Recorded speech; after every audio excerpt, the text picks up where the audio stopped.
السلام علیکم۔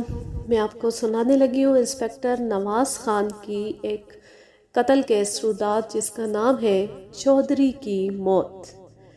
کہتے ہیں ظلم پھر ظلم ہے، بڑھتا ہے تو مٹ جاتا ہے۔ ایک ایسی ظالم اور جابر شخص کا قصہ عبرت جو خود کو ہٹلر سمجھتا تھا۔ قانون اس کے لیے کھلونا تھا اور قانون کے محافظ اس کے زر خرید غلام۔ اس کا خیال تھا کہ زندگی اور موت اس کے ہاتھ میں ہے، لیکن وہ زندگی اور موت دینے والی اصل ذات کو بھول گیا تھا۔ وہ فروری کی آخری راتیں تھیں۔ گوردسپور سے امرتسر جانے والی سڑک پر ایک دیہاتی لڑکی کی کچلی ہوئی لاش ملی۔ یہ علاقہ میرے تھانے میں آتا تھا۔ مجھے موقع ملاحظہ کرنے جانا پڑا۔ اس وقت رات کے 11 بجے تھے۔ میں ایک حوالدار اور 2 کانسٹیبلوں کے ساتھ چائے بکوا پر پہنچا تو میرا سب انسپیکٹر گلزار سنگھ عرف کالیا وہاں پہلے سے موجود تھا۔ اس کے ساتھ حملے کے 5-6 افراد بھی تھے۔ انہوں نے لاش اٹھا کر سڑک کے کنارے ڈال دی تھی اور اب ایمبولینس کا انتظار کر رہے تھے۔ موقع پر روشنی کا تو کوئی انتظام نہیں تھا۔ ہاں، ٹارچیں اور لالٹینیں وغیرہ موجود تھیں۔ ٹارچیں پولیس والوں کی تھیں اور لالٹینیں ان دیہاتیوں کی جو ارد گرد کے مکانات سے تماشا دیکھنے آ گئے تھے۔ لڑکی کے جسم پر عام سے کپڑے تھے۔ اس کی لاش بری طرح مسخ ہو چکی تھی۔ کسی بس یا ٹرک وغیرہ کا ایک پہیہ اس کے پیٹ سے اور دوسرا سینے سے گزر گیا تھا۔ جب کوئی نوجوان لڑکی اس قسم کے حادثے کا شکار ہوتی ہے تو خواہ شکوک ذہن میں سر اٹھانے لگتے ہیں، اور پھر اس لڑکی کے پاس سے تو گہنے اور روپے وغیرہ بھی برآمد ہوئے تھے۔ سب انسپیکٹر کالیا نے یہ سارا سامان لڑکی ہی کے خون آلود دوپٹے میں باندھ کر ایک طرف رکھ دیا تھا۔ موقع پر موجود افراد میں سے کوئی اس لڑکی کو پہچانتا نہیں تھا۔ معلوم نہیں یہ لاش کب سے یہاں پڑی تھی۔ یقینی بات تھی کہ کئی لوگوں نے یہ لاش دیکھی ہوگی، مگر پولیس کے چکر سے بچنے کے لیے عموماً لوگ ایسے موقعوں پر رکتے نہیں۔ قریباً 1 گھنٹہ پہلے سب انسپیکٹر کالیا اپنے گشتی دستے کے ہمراہ ادھر سے گزرا اور اس نے لاش کو سڑک کے درمیان سے اٹھا کر ایک طرف ڈالا تھا۔ یہ بھی اچھا ہی ہوا، ورنہ ممکن تھا لاش ساری رات سڑک پر پڑی رہتی اور ٹریفک اوپر سے گزر کر اس کا کیما بنا دیتی۔ لڑکی کے پاس رقم موجود تھی اور زیور بھی تھے۔ اس سے یہی ذہن میں آتا تھا کہ وہ گھر سے بھاگ کر کسی کے پاس جا رہی تھی کہ سڑک پار کرتے ہوئے کسی بس یا ٹرک تلے آ گئی۔ ہم موقع پر ضروری کارروائی کرنے کے بعد لاش کو تھانے لے گئے۔ اصولی طور پر لاش کو پوسٹ مارٹم کے لیے ہسپتال بھیجنا چاہیے تھا، لیکن ہم چاہتے تھے کہ صبح ہو جائے اور قرب و جوار کے لوگ آ کر لاش شناخت کر سکیں۔ صبح ہونے تک اس حادثے کی خبر دور و نزدیک پھیل گئی۔ میرا تھانہ گوردسپور کے نواح میں تھا۔ اس تھانے کو شہری اور دیہاتی دونوں علاقے لگتے تھے۔ ہم نے لاش ایک کھلے احاطے میں رکھوا دی تھی۔ لوگ جوک در جوک لاش دیکھنے آنے لگے۔ لڑکی کا جسم بری طرح کچلا گیا تھا، لیکن چہرے پر چند خراشوں کے سوا کوئی خاص چوٹ نہیں آئی تھی۔ وہ ایک قبول صورت لڑکی تھی۔ بال شہد رنگ تھے، ناک کی چھوٹی سی کوکی اور کان کی مرکیوں سے اشارہ ملتا تھا کہ وہ بیاتار نہیں ہے۔ لاش دوپہر تک تھانے کے سامنے پڑی رہی، لیکن کوئی اسے شناخت نہ کر سکا۔ مجبوراً اسے پوسٹ مارٹم کے لیے اسپتال پہنچانا پڑا۔ میں نے ارد گرد کے تھانوں میں اطلاع دے دی کہ ایک لاوارث لڑکی کی لاش ملی ہے، لہٰذا اس سلسلے میں کوئی اطلاع ملے تو مجھ سے رابطہ کیا جائے۔ لڑکی کے پاس سے ایک سستے بٹوے کے سوا اور کچھ نہ ملا۔ زیور اور نقدی اس بٹوے میں تھے۔ زیور اندازاً 4 تولے اور نقدی 600 روپیہ تھی۔ تیسرے روز پوسٹ مارٹم کی رپورٹ آئی۔ یہ رپورٹ چونکا دینے والی تھی۔ پولیس سرجن نے بتایا تھا کہ لڑکی کے جسم پر کئی ایسی خراشیں اور ضربات موجود ہیں جن سے اندازہ ہوتا ہے کہ وہ حادثے کا نتیجہ نہیں۔ ان میں اس کے چہرے کی خراشیں بھی شامل ہیں۔ پولیس سرجن نے لکھا تھا کہ متوفیہ کے تمام اعضاء بری طرح کچلے گئے، پھر بھی یہ اندازہ لگایا جا سکتا ہے کہ وہ شادی شدہ تھی یا حال ہی میں اس نے کسی سے تعلقات قائم کیے تھے یا پھر اس سے زیادتی ہوئی تھی۔ اس پوسٹ مارٹم رپورٹ میں واضح طور پر کچھ نہیں بتایا گیا تھا، لیکن جتنا بھی بتایا گیا تھا وہ شکوک و شبہات پیدا کرنے کے لیے کافی تھا۔ لاش سرد خانے میں بھیج دی گئی۔ کچھ دن بعد محسوس ہونے لگا کہ یہ سارا معاملہ ہی سرد خانے میں چلا جائے گا۔ لڑکی کا کوئی والی وارث سامنے نہیں آیا تھا، نہ ہی کوئی ایسا گواہ یا ثبوت ملا جس کے ذریعے تفتیش کو آگے بڑھایا جا سکتا۔ کیس وہی تیزی سے آگے بڑھتے ہیں جن کی پیروی ہوتی ہے۔ میں جس تھانے میں تھا وہاں ویسے بھی 1-2 سنگین کیس روزانہ پہنچ جاتے تھے۔ چند دن کے اندر میں کئی دوسرے معاملات میں الجھ گیا۔ پھر مجھے ضلع گوردسپور کے ہی ایک دور دراز گاؤں نوابی جانا پڑا۔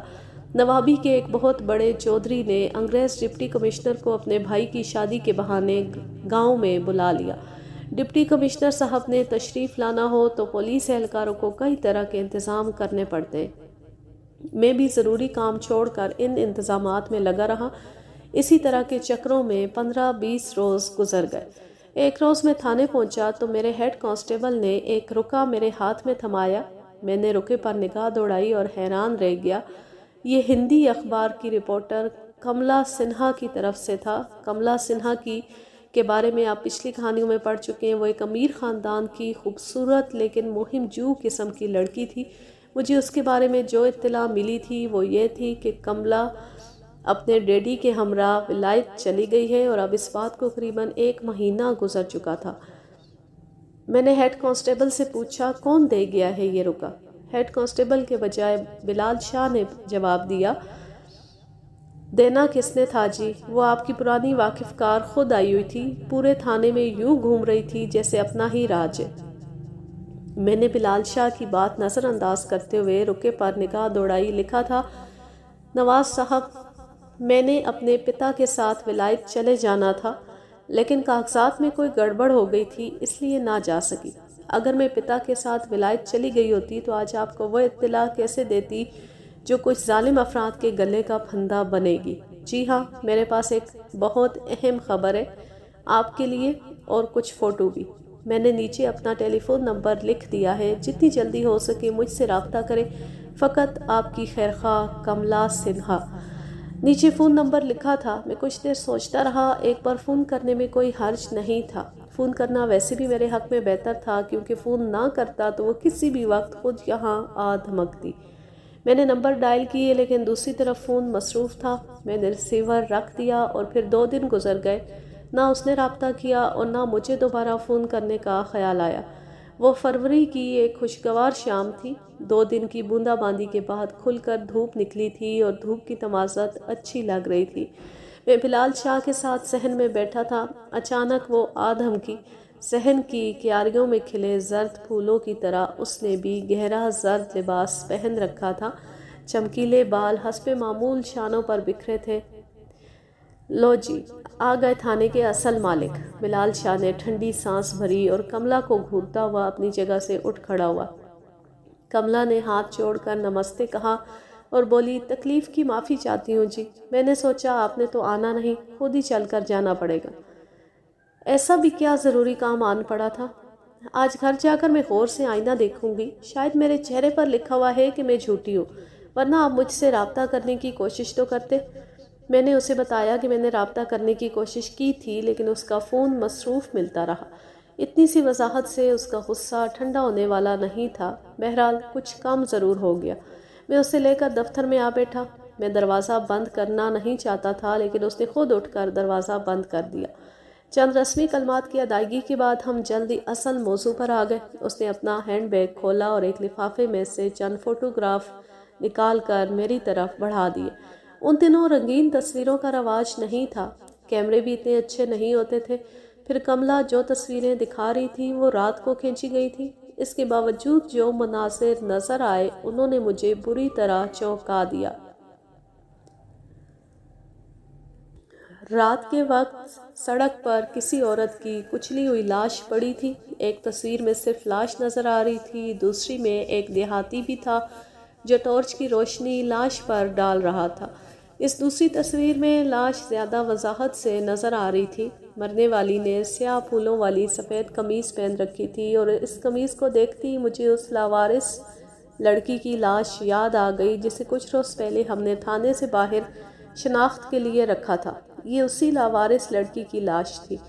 میں نے کملا سے پوچھا، یہ تصویریں تم نے اتاری ہیں؟ اس نے اقرار میں سر ہلایا اور ایک تیسری تصویر میرے سامنے کر دی۔ یہ تصویر بھی فلیش لائٹ میں اتاری گئی تھی اور صاف اندازہ ہوتا تھا کہ کسی چلتی گاڑی سے اتاری گئی ہے۔ کافی مدھم تصویر تھی اور اس میں ایک ریڑے کے پاس چند چادر پوش افراد کھڑے نظر آ رہے تھے۔ چوتھی تصویر بھی اسی ریڑے کی تھی۔ یہ تصویر نزدیک سے اتاری گئی تھی اور کافی صاف تھی۔ ریڑے کے پاس کھڑے افراد میں سے ایک ہٹے کٹے شخص کی صورت صاف نظر آ رہی تھی۔ اس کے ہاتھ میں کوئی رائفل نما شے تھی۔ اس کے ساتھ کھڑا شخص اپنے دائیں ہاتھ سے اشارہ کر رہا تھا، جیسے اس نے تصویر کھینچنے والے کو دیکھ لیا ہو اور اسے اس حرکت سے روکنا چاہتا ہو۔ اس دوسرے شخص کی صورت بھی پہچانی جا رہی تھی۔ اس کے ہونٹ پر کوئی سفید پٹی جیسی شے بھی نظر آ رہی تھی۔ میں نے کملا سے پوچھا، یہ سب کیا ہے بھائی؟ کب اتاری ہیں تم نے یہ تصویریں؟ اسی رات جس رات یہ قتل ہوا۔ قتل؟ 100% قتل۔ میں نے سب کچھ اپنی آنکھوں سے دیکھا ہے اور اس ٹرک کا نمبر بھی میرے پاس نوٹڈ ہے جس نے کملا کی لاش کو کچلا۔ لاش کو کچلا؟ تمہارا مطلب ہے کہ حادثہ پیش آنے سے پہلے لڑکی مر چکی تھی؟ 100% مر چکی تھی۔ میں نے محسوس کیا کہ بات کرتے ہوئے کملا کا لہجہ کانپ رہا ہے۔ وہ جیسے سب کچھ ایک بار پھر اپنی آنکھوں کے سامنے دیکھ رہی تھی۔ بولی، مجھے معلوم ہے کہ اس لڑکی کا کیس آپ کے پاس آیا ہے۔ میں قتل کی رات ہی آپ سے ملنا چاہتی تھی لیکن نہ مل سکی۔ اس کی وجہ میں آپ کو ابھی بتاتی ہوں۔ پہلے یہ سن لیجئے کہ میں اس واردات کی چشم دید گواہ کیسے بنی۔ میری ایک سہیلی جامن پور کے گورنمنٹ ہائی اسکول میں ٹیچر ہے اور ہاسٹل میں رہتی ہے۔ میں 24 فروری کے روز اس سے ملنے گئی ہوئی تھی۔ واپسی میں ذرا دیر ہو گئی۔ گرداسپور واپس آتے ہوئے نالا پل کے پاس میری گاڑی کا ٹائر پنکچر ہو گیا۔ بہرحال گاڑی کو روکتے روکتے میں نے کچے میں اتار لیا اور ٹائر تبدیل کر کے روانہ ہونے ہی والی تھی کہ مجھے ایک ریڑا نظر آیا۔ وہ کچے راستے سے سڑک پر چڑھا تھا اور بڑی دھیمی رفتار سے کنارے کنارے چلنے لگا۔ ریڑا میرے نزدیک سے گزرا لیکن میری کار چونکہ جھاڑیوں میں تھی اس لیے مجھ پر کسی کی نگاہ نہیں پڑی۔ ریڑے پر 3-4 افراد کے حوالے نظر آ رہے تھے۔ مجھے شک گزرا کہ یہ لوگ مسلح ہیں۔ 20-30 قدم آگے جا کر ریڑا رک گیا۔ 2 افراد چھلانگیں لگا کر نیچے اترے۔ انہوں نے چوکنے انداز میں ادھر ادھر دیکھا، پھر جلدی سے ایک جسم ریڑے سے اتارا اور سڑک پر رکھ دیا۔ اس کے ساتھ ہی وہ لوگ ریڑا چلا کر آگے لے گئے اور پھر سڑک سے اتر کر درختوں میں گم ہو گئے۔ میں حیران پریشان کھڑی تھی۔ چاندنی میں مجھے سڑک پر پڑا ہوا جسم صاف دکھائی دے رہا تھا۔ بمشکل 1 منٹ گزرا ہوگا کہ دائیں جانب سے میں نے ایک گاڑی کی روشنیاں دیکھی۔ یہ گاڑی بڑے مشکوک سے انداز میں اس جسم کی طرف بڑھی جو سڑک پر بے حرکت پڑا تھا۔ گاڑی میرے قریب سے گزری تو پتہ چلا کہ وہ ایک ٹرک ہے۔ میں نے کوشش کی اور اس کا نمبر نوٹ کرنے میں کامیاب رہی۔ اس وقت میری حیرت کی انتہا نہ رہی جب میں نے ٹرک کو سڑک پر پڑے جسم پر سے گزرتے اور بڑی تیزی سے اوجھل ہوتے دیکھا۔ میری آنکھوں کے سامنے ایک نہایت سنگین جرم رونما ہو چکا تھا۔ میں جلدی سے اپنی گاڑی میں بیٹھی، اسے سٹارٹ کیا اور موقع واردات کی طرف بڑھی۔ مجھے دور ہی سے اندازہ ہوا کہ ایک شخص لاش کے قریب موجود ہے۔ میرے پاس فلیش گن والا کیمرہ موجود تھا۔ لاش کے پاس سے گزرتے ہوئے میں نے تیزی سے 2 تصویریں اتاری اور آگے بڑھ گئی۔ قریباً 1 فرلانگ کی دوری پر مجھے وہی ریڑا کچے پر کھڑا نظر آیا۔ چند افراد اس کے ارد گرد موجود تھے۔ میں نے چلتی گاڑی میں سے ریڑے کی 2 تصویریں اتار لیں۔ یہ دیکھیں، اس تصویر میں یہ بندہ مجھ پر چیخ رہا ہے۔ اس کے ساتھ کھڑے شخص کے ہاتھ میں رائفل بھی صاف نظر آ رہی ہے۔ بعد میں اس شخص نے میری گاڑی پر بھی فائر کیا لیکن اس وقت تک میں کافی آگے گزر چکی تھی۔ گرداسپور پہنچ کر میں سیدھی یہاں تھانے میں آئی کہ رپورٹ لکھوا سکوں، لیکن تھانے میں اس وقت ایک حوالدار اور 2 سپاہیوں کے سوا اور کوئی نہیں تھا۔ معلوم ہوا کہ آپ لوگ کسی کام سے نکلے ہوئے ہیں۔ میں مایوس ہو کر گھر چلی گئی۔ وہیں تھوڑی دیر بعد میرے ایڈیٹر رام پال صاحب بھی آ گئے۔ رام پال بڑے جذباتی آدمی ہیں، جلدی سے جوش میں آ جاتے اور اتنی جلدی ان کا جوش ٹھنڈا بھی ہو جاتا ہے۔ انہوں نے مجھے شاباش دی، لیکن اس کے ساتھ ہی یہ بھی کہا کہ میں اس معاملے میں سخت احتیاط برتوں۔ عین ممکن ہے کہ مجرموں نے میری گاڑی کا نمبر دیکھ لیا یا ویسے ہی اندازہ کر لیا ہو کہ میں کوئی اخبار والی ہوں اور اب گرداسپور میں مجھے ڈھونڈتے پھر رہے ہوں۔ رام پال صاحب کی بات میں وزن تھا۔ میں نے جس طرح مجرموں کی تصویریں اتاری تھیں، کوئی اخبار والا ہی اس طرح کر سکتا ہے۔ آج کل جتنے اخبار چھپ رہے ہیں ان میں مشکل سے 7-8 عورتیں ہی کام کر رہی ہیں۔ ان 7-8 عورتوں میں سے ایک ایسی عورت کا سراغ لگانا جس کے پاس سرخ گاڑی ہو اور جو گرداسپور میں رہتی ہو، بالکل مشکل بات نہیں۔ میں اس نتیجے پر پہنچی کہ مجھے واقعی احتیاط کرنی چاہیے۔ بڑے بندر کے علاقے میں رام پال صاحب کے پاس ایک کوارٹر ہے۔ میں اپنا ضروری سامان لے کر اس کوارٹر پہ چلی گئی۔ رام پال صاحب نے مجھ سے تصویریں لے لیں اور باقی ساری تفصیلات بھی معلوم کر لی۔ انہوں نے کہا کہ اب مجھے باہر نکلنے اور پولیس اسٹیشن جانے کی ضرورت نہیں، وہ خود ہی سارا کام کر لیں گے۔ لیکن اگلے روز وہ آئے تو ان کے جوش و خروش کا دور دور تک پتہ نہیں تھا۔ انہوں نے بتایا کہ ان کا اندیشہ درست نکلا ہے۔ کچھ لوگ مجھے ڈھونڈتے ہوئے میرے کوارٹر تک پہنچے اور اخبار کے دفتر پر بھی ان کی نگاہ ہے۔ انہوں نے مجھے مشورہ دیا کہ کچھ دنوں تک ہمیں بالکل خاموش رہنا ہوگا کیونکہ یہ ایک بہت سنگین معاملہ ہے۔ انہوں نے میری کھینچی ہوئی تصویریں ڈیولپ کر لی تھیں اور 2-3 تازہ اخبار بھی لائے تھے جن میں نالا پل کے پاس ملنے والی لاش کی خبر چھپی تھی۔ 8-10 روز کی گوشہ نشینی کے بعد اچانک مجھے محسوس ہوا کہ صورتحال اتنی خطرناک نہیں جتنی ایڈیٹر صاحب بتا رہے ہیں۔ در حقیقت ان کی بزدلی ان کی جرأت پر غالب آئی ہوئی تھی اور وہ خطرات سے بچنے کے لیے اپنے فرض سے چشم پوشی کر رہے تھے۔ ان کا خیال تھا کہ میں اس معاملے میں پڑھ کر اپنی جان اور اخبار کی سلامتی خطرے میں ڈال دوں گی، لہٰذا وہ مجھے اس چکر سے دور رکھنے کی کوشش میں مصروف تھے۔ حقیقت جاننے کے بعد میرے لیے یہ ممکن نہ رہا کہ یوں ہاتھ پر ہاتھ دھرے بیٹھی رہوں۔ میں واپس اپنے کوارٹر پہنچ گئی اور پھر آپ سے ملنے کے لیے نکل کھڑی ہوئی، لیکن آپ تو پہاڑ پر چڑھے بیٹھے۔ کسی معمولی شخص سے ملنا تو درکنار فون تک کرنا آپ کو گوارا نہیں۔ کملا سنہا جو کچھ بتا رہی تھی وہ خاصا سنسنی خیز تھا، اور اس سے بھی سنسنی خیز وہ تصویریں تھیں جو میرے سامنے میز پر پڑی تھی۔ ایک تصویر کی پشت پر کملا نے اس ٹرک کا نمبر لکھ رکھا تھا جس نے لڑکی کو کچلا تھا، اور ٹرک کا یہ نمبر اس کیس میں اہم ترین سراغ تھا۔ اگر واردات کے وقت ٹرک پر جعلی نمبر پلیٹ نہیں لگائی گئی تھی تو یہ نمبر ہمیں ناک کی سیدھ میں ملزموں تک پہنچا سکتا تھا۔ یہ امرتسر کا نمبر تھا۔ اگلے روز میں نے اپنے ہوشیار سب انسپکٹر ممتاز گوندل کو امرتسر بھیجا اور اس نے سارے دن کی بھاگ دوڑ کے بعد معلوم کر لیا کہ یہ ٹرک کس کی ملکیت ہے اور آج کل مالک کہاں رہائش پذیر ہے۔ ٹرک کے مالک کا نام سلام علی تھا اور وہ امرتسر کی ایک مضافاتی بستی میں کرائے کے مکان میں رہتا تھا۔ ممتاز گوندل اس کا گھر بھی دیکھ آیا تھا۔ اس نے بتایا کہ جب ٹرک فارغ ہوتا ہے تو اسلام علی اسے اپنے گھر لے آتا ہے اور گھر کے سامنے ایک کشادہ گلی میں پارک کر دیتا ہے۔ اس وقت بھی یہ ٹرک گھر کے سامنے پارک تھا۔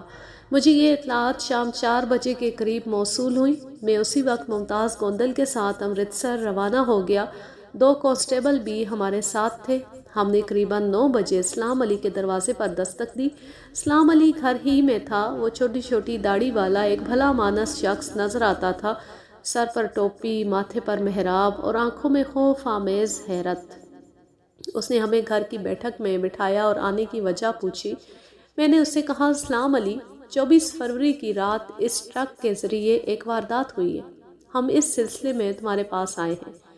واردات؟ اسلام علی کی آنکھیں پھٹی کی پھٹی رہ گئی۔ نہ جانے کیوں سیکنڈ کے 1000ویں حصے میں میرے دل کے اندر سے کسی نے خاموش گواہی دی کہ یہ شخص مجرم نہیں ہے۔ بہرطور میں نے اپنے چہرے سے کچھ ظاہر نہیں ہونے دیا اور تھانے داری لب و لہجہ اختیار کرتے ہوئے اسے بتایا کہ وہ انجان بننے کی کوشش نہ کرے۔ ہمارے پاس اس بات کے ٹھوس ثبوت موجود ہیں کہ یہ ٹرک ایک عورت کے قتل میں استعمال ہوا ہے۔ چونکہ وہ ٹرک کا مالک ہے اور ڈرائیور بھی، لہٰذا اسے ابھی اور اسی وقت ہمارے ساتھ تھانے چلنا ہوگا۔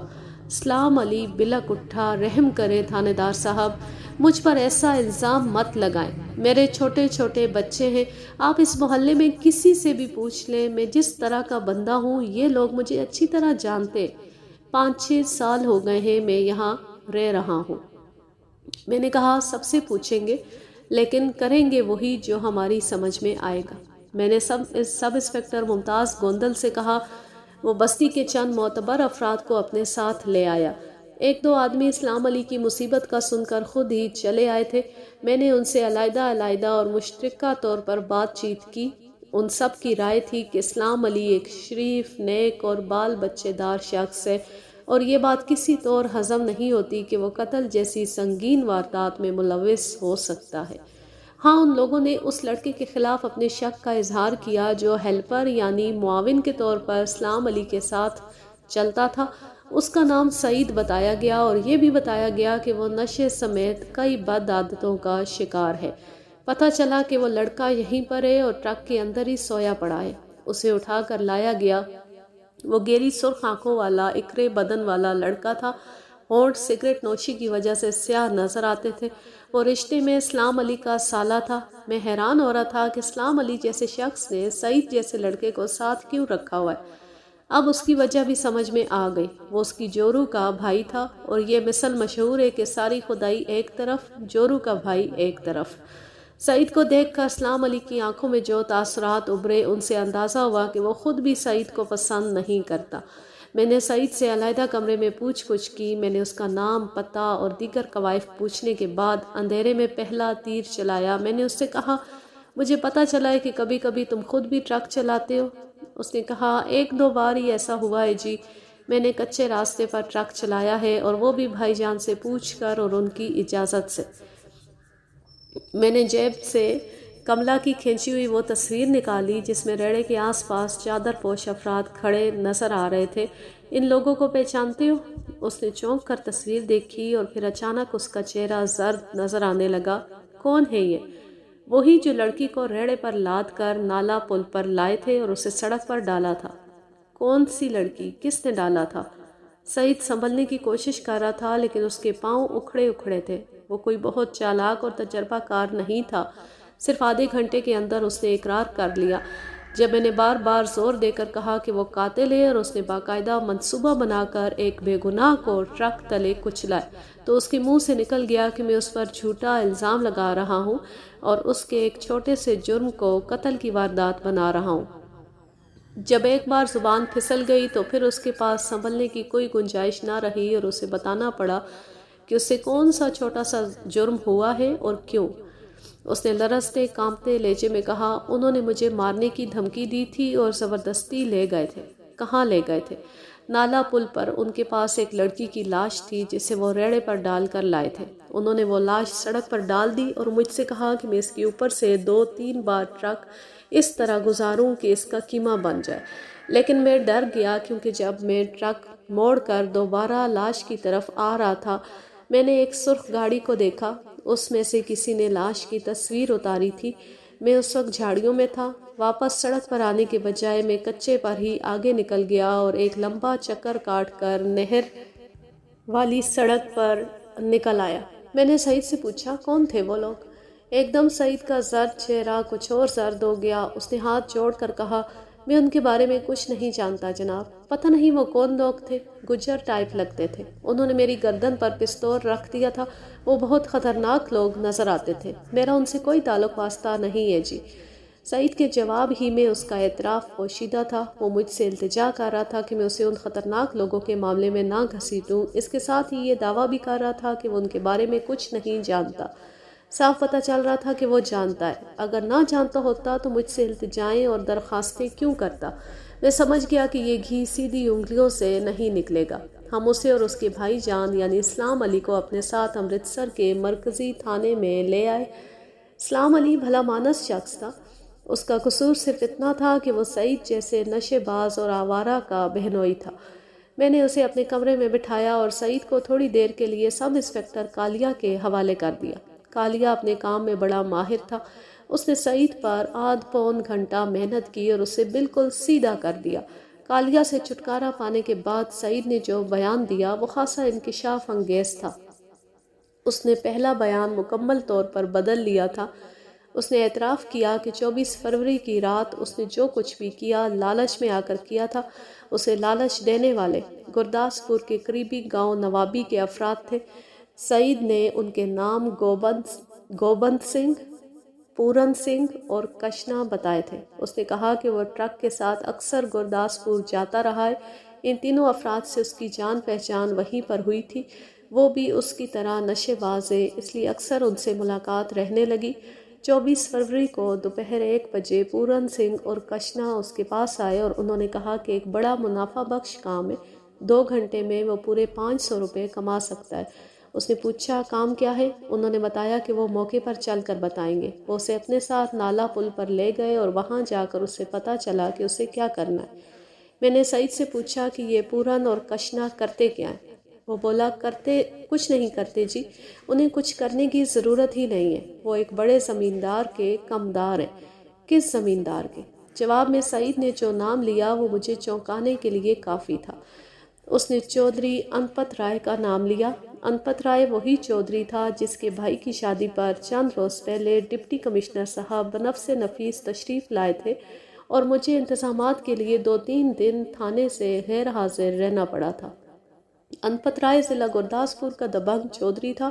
وہ تھوڑا بہت پڑھا لکھا بھی تھا۔ اس کی زمین 6-7 دیہات تک پھیلی ہوئی تھی۔ کھیتی باڑی کے ساتھ ساتھ اس نے قریباً 2 مربع زمین پر ایک بہت بڑا فارم بھی بنا رکھا تھا۔ قرب و جوار میں یہ جگہ رائے فارم کے نام سے مشہور تھی۔ سنا تھا کہ اس فارم میں 5-5 10-10 ایکڑ کے کئی فارم میں کسی میں بھیڑ بکریاں، کسی میں گھوڑے، کسی میں کتے پالے گئے تھے۔ جب سعید نے انپت رائے کا نام لیا میں سمجھ گیا کہ اب مجھے گرداسپور چھوڑنا پڑے گا یا پھر رائے فارم کے ارد گرد ایک زبردست کہانی جنم لے گی۔ میں نے ٹرک ڈرائیور سلام علی کو تو چھوڑ دیا، لیکن اس کے ٹرک اور سالے کو تھانے میں رکھنا ضروری تھا۔ تفتیش کا سرا ہاتھ لگ گیا تھا اور اگر ہم میں ہمت ہوتی اور ہم کوشش کرتے تو پوری گتھی سلجھ سکتی تھی۔ انپت رائے کو معمولی شخص نہیں تھا۔ میں چاہتا تھا کہ اس معاملے میں ہاتھ ڈالنے سے پہلے میں اپنے ایس پی سے مشورہ کر لوں۔ میں ایس پی سے مشورے کے لیے روانہ ہونے ہی والا تھا جب اچانک مجھے یاد آیا کہ میرا ایک پرانا حوالدار دوست جو ایک پولیس مقابلے میں اپنی دونوں ٹانگیں گنوا بیٹھا تھا، نوابی گاؤں میں رہتا ہے۔ چند روز پہلے جب ڈپٹی کمشنر صاحب نوابی آئے تھے، میں انتظامات کے لیے وہاں گیا ہوا تھا، میری اس سے ملاقات ہوئی تھی۔ میرے دل میں آئی کہ کوئی بھی قدم اٹھانے سے پہلے میں حوالدار جیون سنگھ سے مل لوں۔ عین ممکن تھا کہ وہ اپنی گاؤں سے تعلق رکھنے والی واردات کے بارے میں کچھ جانتا ہو اور اس حوالے سے مجھے کچھ بتا سکے۔ میں نے اسی وقت جیپ پکڑی اور براستہ نالا پل نوابی گاؤں کی طرف روانہ ہو گیا۔ 2 گھنٹے کے دشوار گزار سفر کے بعد شام کے 6 بجے میں نوابی گاؤں کے ایک کچے کوٹھے میں معذور حوالدار جیون سنگھ کے سامنے بیٹھا تھا۔ کمرے کی خوابناک فضا کو لالٹین کی زرد روشنی کچھ اور خوابناک بنا رہی تھی۔ حوالدار کی بیساکھیاں اس کی گود میں پڑی تھی اور وہ یک ٹک انگیٹھی میں دے کے انگاروں کو دیکھ رہا تھا۔ کہنے لگا، انسپکٹر نواز خان، پتہ نہیں کیوں مجھے وشواس تھا کہ تم جلد یا بدیر یہاں میرے پاس آؤ گے اور مجھے اس کمرے میں یوں انگیٹھی کے سامنے بیٹھ کر تمہارے سوالوں کے جواب دینا ہوں گے۔ تمہارا یہ اندازہ درست ہے نواز خان کہ اس گاؤں میں واردات ہوئی ہے، اور یہ بھی اندازہ درست ہے کہ میں اس بارے میں تھوڑا بہت جانتا ہوں، لیکن اس بارے میں جاننے والا میں اکیلا نہیں ہوں۔ اس گاؤں میں بلکہ ارد گرد کے دیہات میں بھی درجنوں افراد اس بارے میں جان چکے ہیں، لیکن ابھی تک کسی کو جرأت نہیں ہوئی کہ پولیس تک پہنچے۔ پولیس تک پہنچنا تو بہت دور کی بات ہے، لوگ آپس میں بات کرتے ہوئے بھی ڈرتے ہیں۔ تم خود اندازہ لگاؤ کہ جن لوگوں پر ظلم ہوا ہے ان سے بھی کوئی پوچھے تو وہ صاف انکار کر دیں گے، اور یہ کوئی ایک جرم نہیں ہے، ایسے کئی جرم ہیں جو لوگوں کے سینوں میں قیمتی رازوں کی طرح محفوظ ہے۔ ایسا اس وجہ سے ہے کہ ان جرائم کا تعلق چودھری انپت رائے سے ہے۔ انپت رائے جیسے چودھری میں نے دیکھے ہیں، اور تم نے تو بہت زیادہ دیکھے ہوں گے۔ تم خود ہی بتاؤ، یہ ظالم بھلا کسی کو کچھ بولنے دیتے؟ ان کی دہشت زبانوں پر تالے لگا دیتی ہے اور آنکھیں دیکھتے ہوئے بھی کچھ نہیں دیکھتی۔ کیا میں غلط کہہ رہا ہوں؟ تم بالکل ٹھیک کہہ رہے ہو جیون سنگھ، لیکن میں اگر تمہارے پاس آیا ہوں تو اس لیے کہ تم عام لوگوں سے مختلف ہو۔ تم نے ہمیشہ بے خوفی کے ساتھ قانون کا ساتھ دیا ہے اور مجھے یقین ہے کہ تم مجھے مایوس نہیں لوٹاؤ گے۔ میں تمہارے یقین پر پورا اتروں گا نواز خان۔ لیکن ایک بات یاد رکھنا، ایک بیٹے، ایک بہو اور 2 پوتوں کے سوا اب اس دنیا میں میرا کوئی بھی نہیں۔ میں اپنی جان پر تو ہر ظلم برداشت کر سکتا ہوں، لیکن انہیں کوئی تکلیف پہنچے یہ مجھ سے نہیں دیکھا جائے گا۔ تم کوئی بھی فکر نہ کرو جیون سنگھ، میں جس رازداری سے تمہارے پاس آیا ہوں اسی رازداری سے واپس چلا جاؤں گا، اور جو کچھ تم بتاؤ گے وہ میرے پاس تمہاری امانت ہوگا۔ میرا وعدہ ہے کہ اس گفتگو کی وجہ سے تم پر کبھی کوئی حرف نہیں آئے گا۔ جیون سنگھ نے ایک بے حد گہری سانس لی اور ٹھہرے ہوئے لہجے میں بولا، وہ لڑکی جس کی لاش گرداسپور سے ملی ہے مسلمان ہے، اس کا نام جمیلہ ہے اور اسے چودھری انپت رائے نے قتل کیا ہے۔ آج کے لیے بس اتنا ہی، اب میں لیتی ہوں آپ سے اجازت۔ جہاں رہیں خوش رہیں، شاد و آباد رہیں، ہنستے مسکراتے رہیں۔ اللہ حافظ، اللہ نگہبان۔